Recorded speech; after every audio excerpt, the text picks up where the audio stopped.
Hola, ¿sabía que en Costa Rica el mes de agosto se celebra como el mes de la afrodescendencia?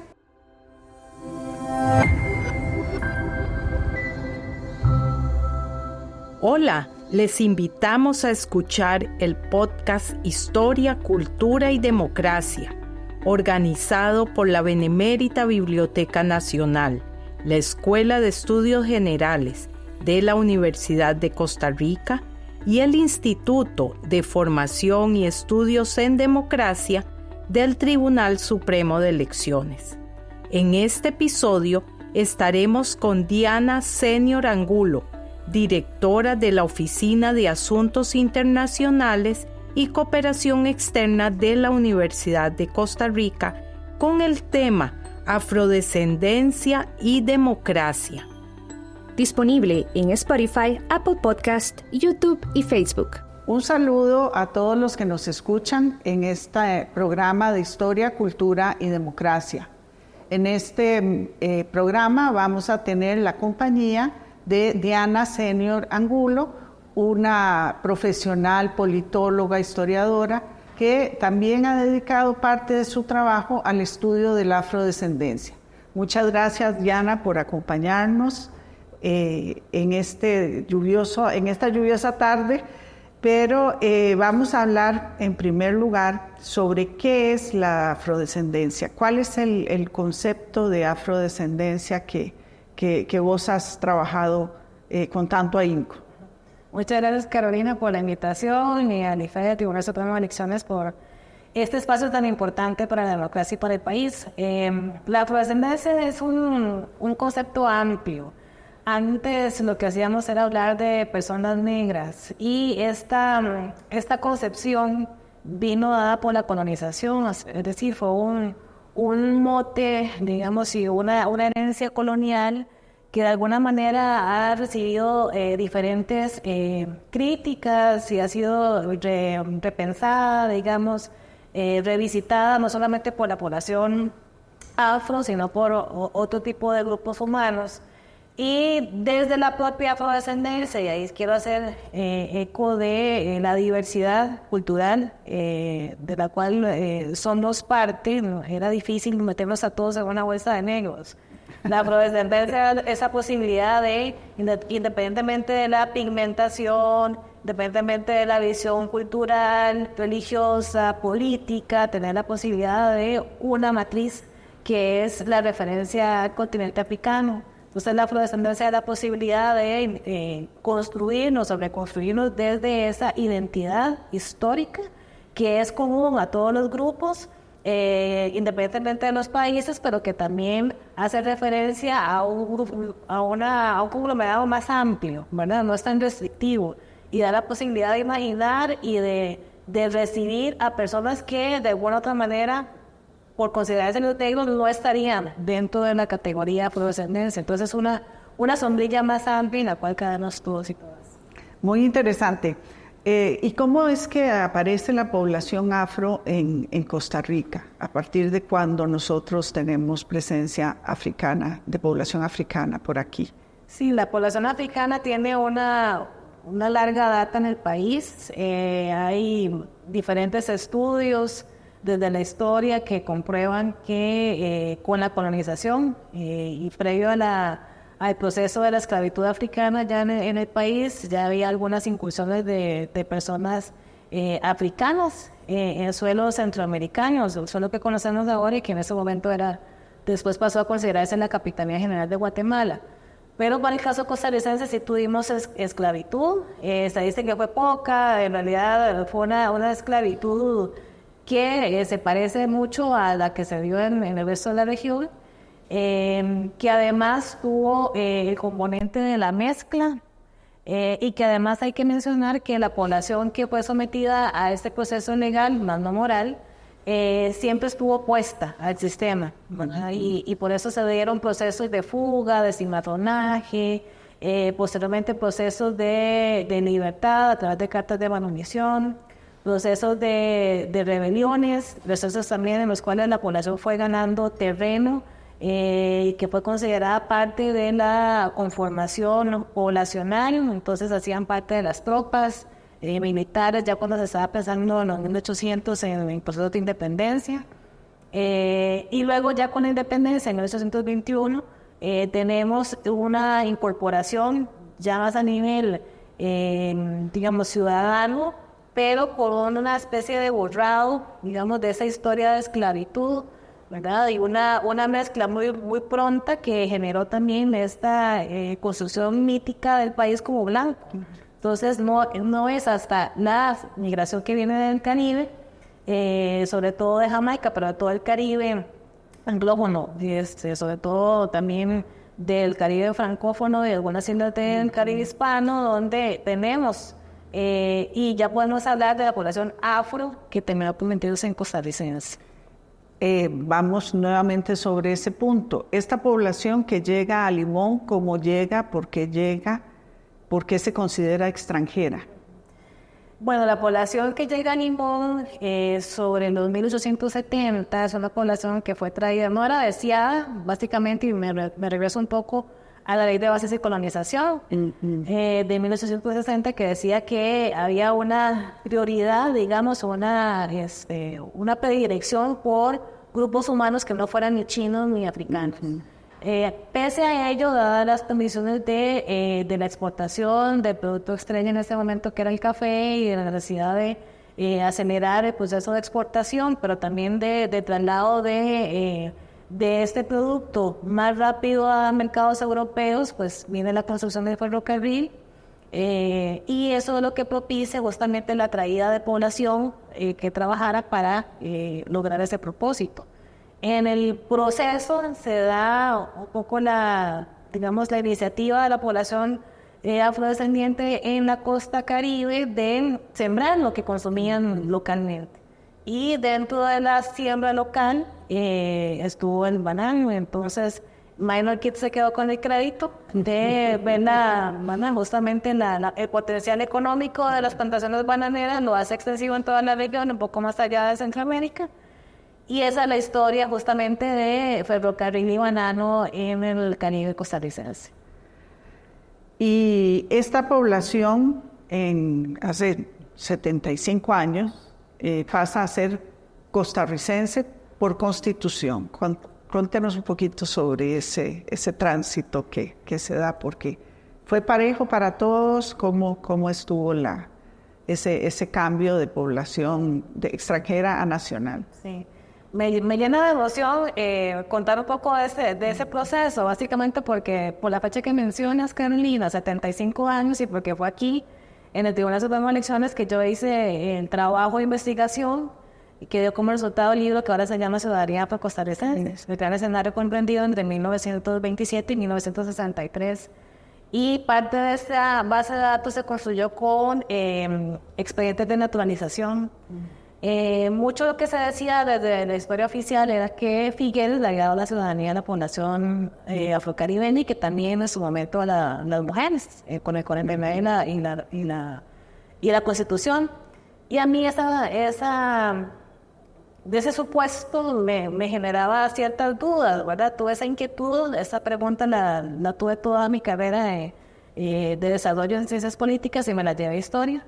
Y afortunadamente ya pude desarrollarla con trabajo de campo, con hipótesis y demás, y darme cuenta que no fue así. Por supuesto, conocemos la historia de las mujeres y la lucha feminista, pero también para la población afrocaribeña hubo un proceso previo de organización social, de concientización. Y tengo que decir que al principio lo que había era una idea de venir temporalmente, trabajar, hacer un poco de dinero y regresar a sus lugares de origen. Pero luego de 3-4 generaciones, la población se encontró en un país donde seguía siendo extranjera. Esto debido a una constitución, la de 1871, que decía hijo o hija de progenitor extranjero mantiene la nacionalidad de su progenitora, y eso generó que la población hasta el 49 siguiera siendo considerada extranjera, de su mayoría de origen jamaico. Luego de eso, pues hay que decir que hubo varias agrupaciones sociales, organizaciones de interés que empezaron a moverse en Limón y en San José, porque también parte del mito era que la población afro no podía venir a San José, falso. Eso fue una ley que muy hábilmente Figueres abolió, pero esa ley nunca existió. Yo fui la última en llegar a los archivos nacionales a darme cuenta que la ley no existía. Pero sobre esa ley, Figueres abole el proceso, digamos, de pensar una exclusión, digamos, geográfica de la población afrocaribeña, y que de hecho yo comprobé porque me encontré grupos de todo tipo de grupos deportivos que venían a San José. Me encontré gente que hacía excursiones para venir a tratarse en hospitales, gente que venía a hacer compras a San José, entonces no había ningún impedimento. Hay varias hipótesis y de hecho, digamos, en mi libro lo explico, y para no entrar en detalles, sí decir que luego la organización social, que también implicó publicar en periódicos, visitar personas desde puerta a puerta, hacerles ver la importancia de convertirse en ciudadanos, porque de todas maneras ya tenían ese derecho por haber nacido en el país, que posterior justamente en la Constitución del 49 lo que aplicaba para las personas que mantenían ese estatus era hacer la naturalización. Y de ahí hubo una gran red que también puede comprobar a través de los expedientes de naturalización, una red de personas que se apoyaron a través de convertirse en testigos. Los que ya eran costarricenses, afrocostarricenses, apoyaban a los que estaban en proceso de convertirse en ciudadanos del país. Y eso generó justamente una gran volcada, digamos, y movimiento social que propició justamente que la población dejara de ser considerada extranjera y se considerada y fue un proceso relativamente largo, no fue de la noche a la mañana. Correcto, fueron varias décadas. Mi trabajo se apoya en censos, pero inclusive al censo del 27 ya había población afrocostarricense. Entonces, sí habría que pensar que de alguna manera hubo personas que aisladas e individualmente decidieron convertirse en costarricenses, y otros que vieron que en la oportunidad posterior a varias décadas era importante, sobre todo si pensaban en que iban a dejar el país para ir a algún tipo de trabajo temporal y iban a regresar y no tener, digamos, ningún tipo de garantías legales en suelo costarricense. ¿Y esto le supuso una mejora en la condición de vida a algunos de ellos? En largo plazo sí, básicamente por la posibilidad de reproducción social y de movilidad social también, que fue ascendente en su momento con sus limitantes, ¿verdad? No fue un asunto tan como una espuma, que algo que subiera muy rápido, sino un proceso paulatino de apoyos, digamos, y de persistencia dentro de un sistema donde efectivamente la Constitución había cambiado, donde habían leyes que facilitaban la naturalización, pero había una dinámica social todavía que no era, digamos, afable a la incursión de la población afrocaribeña. Sí, persistía racismo, nacionalismo. Correcto, todavía había esta visión de la Costa Rica blanca, y entonces una Costa Rica blanca católica, ¿verdad?, y que hablaba español frente a una población negra, protestante y que hablaba inglés. Había un choque completamente frontal en términos culturales, que efectivamente durante el tiempo se fueron, digamos que esto se fue generando una hibridación, porque también la población fue encontrando un espacio dentro de Costa Rica, y sobre todo tanto en Limón como en San José principalmente, pero pensar que el camino no fue sencillo, porque las condiciones no estaban dadas. Más allá de lo legal, necesitábamos una operacionalización en otros aspectos sociales para que el proceso fuera más sencillo. Claro, me imagino que todo esto conlleva educación, espacios de salud, económicos, etcétera. Correcto, porque inclusive en Limón, pensado en términos de enclave, no había desarrollo de infraestructura y no había presencia gubernamental. Y esa falta de presencia del Estado costarricense también generó serias brechas, digamos, y deficiencias en contraste con el resto del país, donde sí había inversión en espacios estratégicos como los que acabas de mencionar. En Limón eso no se veía más allá, digamos, del trabajo tesonero de la población de mantenerse a nivel educativo, por ejemplo, con las escuelas de inglés, o buscar la posibilidad de espacios laborales o educativos mejores más allá de la provincia de Limón, y eso, por supuesto, que iba en detrimento también del desarrollo local, ¿no? Claro. Y actualmente, ¿cómo está la situación de la población afrodescendiente, cuáles son sus logros, cuáles son las deudas que tenemos pendientes todavía con esta población como Estado. Les puedo mencionar varios logros. Uno es la pervivencia, digamos, de la comunidad dentro del contexto social costarricense. También, digamos, el reconocimiento paulatino del espacio afrodescendiente dentro de la consideración nacional. Porque antes lo que se hacía era pensar, bueno, esta es la población afrocaribeña y es de Limón. Digamos, como que Limón era un país dentro de otro país. Y ahora pensar que tenemos, por ejemplo, al Caripso como parte de la consideración nacional en términos musicales, el Raizambís es parte de la consideración nacional en términos culinarios, pensar también en los aportes que se han hecho a nivel de la música, grandes exponentes a nivel artístico, a nivel deportivo, a propósito de los Juegos Olímpicos, a nivel educativo y profesional, que hay que decirlo, la población afrocaribeña sigue siendo, y afrocostarricense sobre todo, sigue siendo la mejor educada a nivel nacional, y eso es un estudio que se desprende de los mismos censos. No así, digamos, la ubicación laboral, que también es una deuda pendiente, y haciendo un enlace con las deudas, sí hay una tal vez sobrecalificación en algunos espacios, digamos, estratos de la población afrocostarricense, pero eso no se ve reflejado en los puestos o en los trabajos que desempeñan.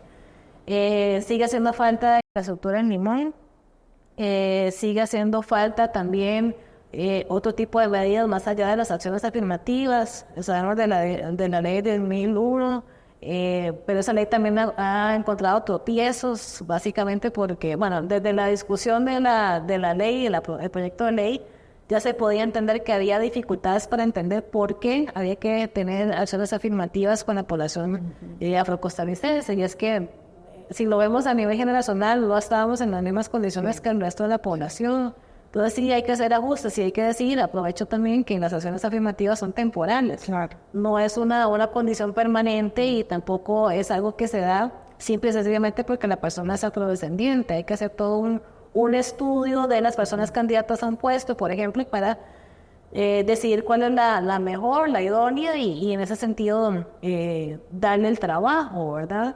Pero también crear fuentes de empleo. Creo que todos los gobiernos han hecho, digamos, un esfuerzo, tal vez discursivo, más que todo en mencionar que hace falta empleo, desarrollo de infraestructura en Limón, y gobierno tras gobierno, lo que se ve es que no hay una realización de estas obras en la zona. Entonces también creo que dentro de las deudas es generar, digamos, las condiciones para que la población se desarrolle en la provincia y no tengamos esa migración interna que ahora la gente pregunta y la mayor parte de la población afrocostarricense no vive en Limón.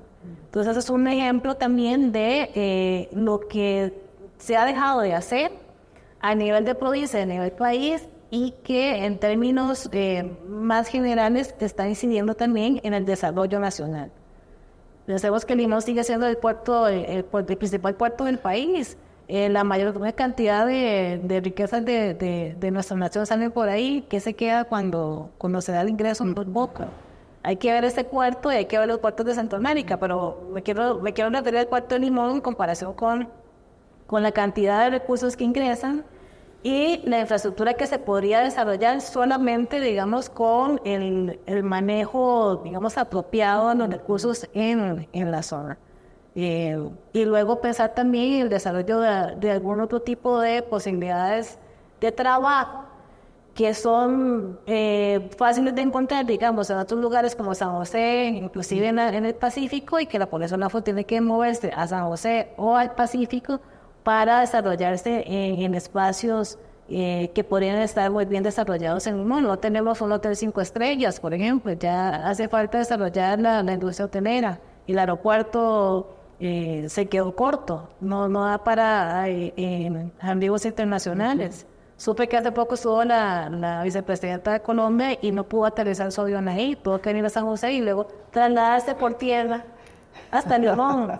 Creo que hay muchas cosas por hacer todavía ya y ese es el momento. Mucha deuda pendiente, definitivamente.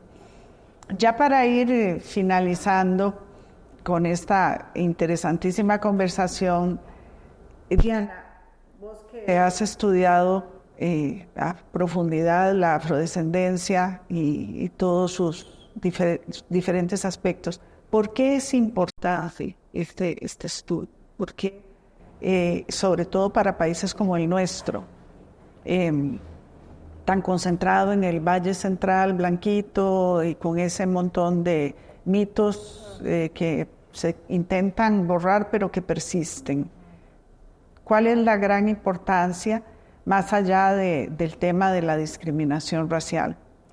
Yo creo que lo principal es entender que venimos de un contexto diverso en términos culturales, que hay una riqueza detrás de la diversidad cultural, que hay que reconocerla, que hay que abrazarla, que eso, digamos, nos genera un valor agregado dentro de la consideración nacional e internacional, que creo que es un acto también de honestidad, digamos, identitaria, de saber que tenemos una conformación diversa y que eso posibilita la interacción entre diferentes grupos humanos, que eso nos debería acercar más que dividirnos, que tenemos una base común, ¿verdad? Que es este maravilloso suelo en el cual vivimos, y yo creo que con eso en mente deberíamos también tener la posibilidad de generar espacios donde podamos ser más inclusivos y donde todas las personas tengan un espacio. Sí, sin duda, porque aportes han hecho muchísimos aportes al país. Políticamente inclusive hay además una nueva, digo yo nueva, será que de los últimos 30, 40 años que hay mayor presencia por ejemplo, en la Asamblea Legislativa, con proyectos particulares, pero sigue habiendo poco conocimiento, ¿verdad?, sobre la región. Lo que mencionabas al principio sobre la esclavitud. Todavía hay en Costa Rica, bueno, salen los niños de las escuelas pensando que aquí jamás hubo esclavos, ¿verdad? Así como que jamás hubo ejército y que jamás hubo tanto jamás, es verdad. Sí, sí. Bueno, Diana, muchísimas gracias por aceptar esta conversación. Esperemos que esto cale profundamente en muchos costarricenses, y nuevamente agradecer al Instituto de Formación y Estudios en Democracia, a la Biblioteca Nacional y a la Escuela de Estudios Generales por este espacio.